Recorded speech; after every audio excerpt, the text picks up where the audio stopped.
Long before the pyramids, long before the first words were ever written down, the story of humanity was being written in the stars. For over 65,000 years, Australia's first peoples have been reading that celestial story. And it was so much more than just a map of the heavens. It was a guide to survival, a calendar, and a sacred text, all rolled into one. These are the secrets of the world's very first astronomers. For tens of thousands of years, under skies completely unspoiled by city lights, the first Australians developed a system of knowledge that was profoundly scientific and deeply cultural. They didn't just look at the stars, they understood them. They saw the complex dance of the planets, the rhythm of the moon, and the steady turning of the constellations not as distant, abstract events, but as a literal instruction manual for life on Earth. How do you navigate a continent larger than Europe without a compass? How do you know when it's time to harvest food, when to hunt, or when the seasons are about to shift in a land of incredibly subtle changes? The answer was always there, written in the night sky. And this isn't just mythology. This is a story of science, a science born from the longest continuous culture on Earth. Welcome to Halo of Time, where we explore the hidden stories of our past. When we think about the history of astronomy, our minds usually jump to ancient Greece or maybe Babylonia. But the real story of stargazing is far, far older. Archaeological evidence shows us that Aboriginal peoples have lived on mainland Australia for at least 65,000 years, and for a huge chunk of that time, they've been observing the sky.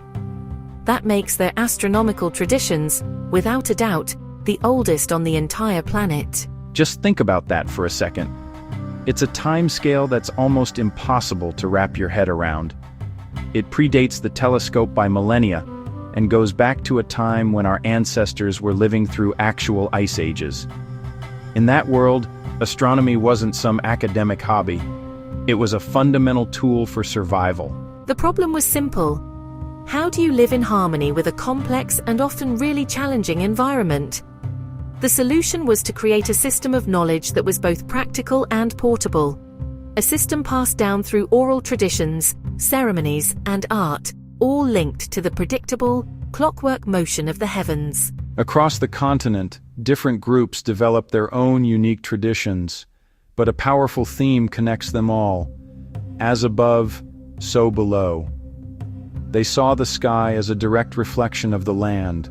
The great rivers on Earth had their counterparts in the dark lanes of the Milky Way.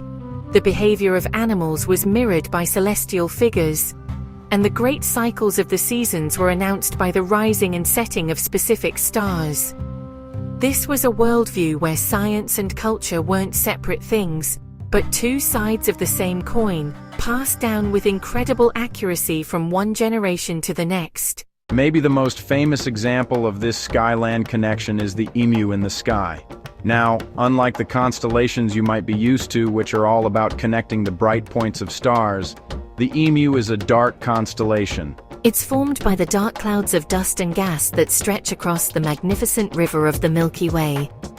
Its head is the Coal-Sack Nebula, that dark patch right next to the Southern Cross, and its long winding body stretches all the way toward the constellation Scorpius. But this isn't just a random shape they saw in the dark.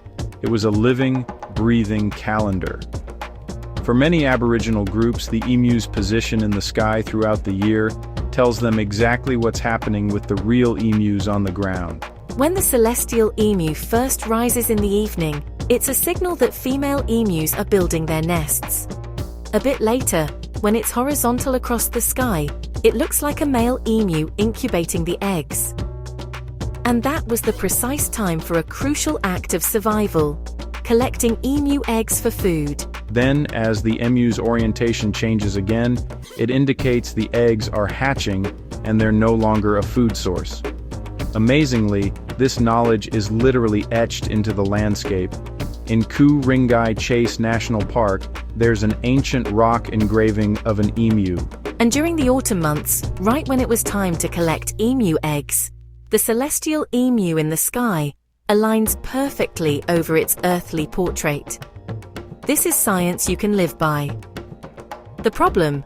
Knowing the exact, short window to gather a vital source of protein. The solution? reading the giant emu in the sky.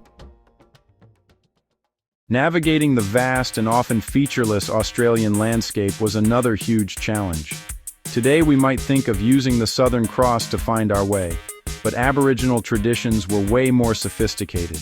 The stars weren't just points of light, they were key parts of elaborate songlines or oral maps. Elders would teach younger generations how to travel enormous distances by linking star patterns to landmarks. A sequence of stars in the sky would represent a sequence of waypoints on the land, a waterhole here, a turn in a river there, or a distant mountain range. By singing the song line, a person could visualize the entire journey, navigating hundreds of kilometers through totally unfamiliar territory. It's even been suggested that many of modern Australia's highways seem to follow these ancient songlines, hinting that the first European explorers were likely guided along these millennia-old routes. This celestial knowledge also provided a much richer understanding of time. Instead of the 4 rigid seasons brought over from Europe, many Aboriginal calendars have 6 or more seasons, each one defined by subtle environmental cues that are announced by the stars. For the Pitjantjatjara people, the rising of the Pleiades star cluster at dawn in May kicks off the start of winter. For the Burong people, the appearance of the constellation Lyra, which they see as a malleefowl, tells them the birds are building their nests. And when it disappears in October, they know it's time to collect the eggs. The Yolngu people of Arnhem Land use the stars to track the seasons for hunting, but also for social and economic events. The appearance of Scorpius in the sky was their sign that Indonesian traders, the Macassans, would soon be arriving to trade for sea cucumber. It was a calendar that was environmental, economic, and social, all regulated by the stars. The scientific depth of this ancient knowledge is just staggering. It includes recording and explaining cosmic events that Western science has only recently figured out. Oral traditions passed down for generations contain remarkably accurate descriptions of things like eclipses, variable stars, and even meteorite impacts. For instance, the Warlpiri people tell a story about a solar eclipse being the sun woman hidden by the moon man as he makes love to her. It's a poetic story, but it shows a core scientific truth. Eclipses happen because the sun and moon cross paths in the sky. The Yolngu people have traditions that perfectly describe the link between the phases of the moon and the changing of the tides. Even more incredible, oral traditions have preserved the memory of meteorite impacts from thousands of years ago.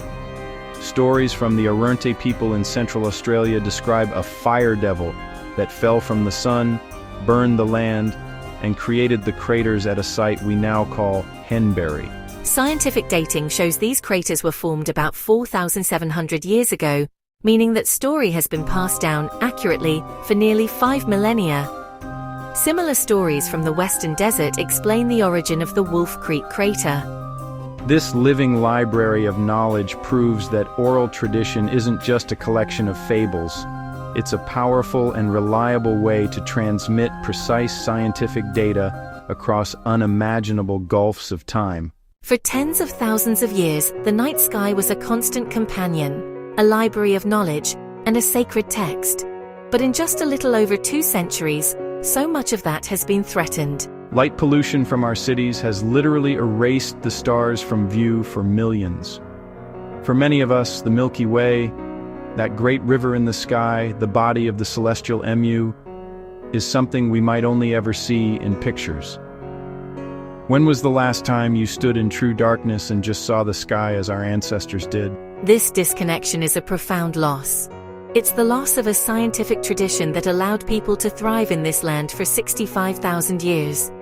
It's the loss of cultural identity and connection to country. But this knowledge isn't entirely gone.